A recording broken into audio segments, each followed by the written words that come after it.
Hi friends, मेरा नाम है राहुल चौहान और आज जैसे कि आप जानते हैं कि मैं एक इन्वेस्टर हूँ।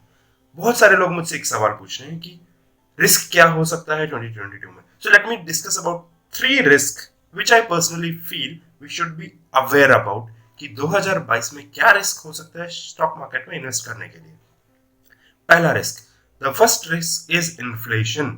महंगाई जिस स्पीड से बढ़ रही है, inflation which is increasing month on month, हम उसको जब अगर ट्रैक करें धीरे धीरे काफी बढ़ती जा रही है, which is a risky scenario. क्योंकि अगर ये जरूरत से ज्यादा इंक्रीज होगा then our investments might find it tricky और शेयर मार्केट्स स्पूक अप हो सकता है, राइट। सो हमें ट्रैक करना चाहिए इन्फ्लेशन कितना ज्यादा इंक्रीज करता जा रहा है। Second which we need to take care of is stock market itself. Stock market पिछले 2 साल में बहुत ग्रो करके गया है आगे। अगर वो इतनी स्पीड से ग्रो कर रहा था, आगे क्या वो स्पीड से ग्रो कर पाएगा, can be A risk, right.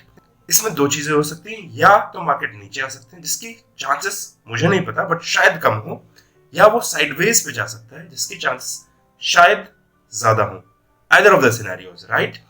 तीसरा जो रिस्क है, कॉर्पोरेट प्रॉफिट्स। कंपनीज ने, स्पेशली द लार्जर कंपनीज ने पिछले 2 साल में सुपर प्रॉफिट्स जनरेट किए हैं। Would they be able to repeat this performance is something which we need to check upon. These are the 3 risks which I wanted to share. And in case you have any further queries, do put in your comments down in the comment section below. And yes, मत भूलिए मेरा video like करने के लिए, channel subscribe करने के लिए और बेल बटन पे क्लिक करने के लिए।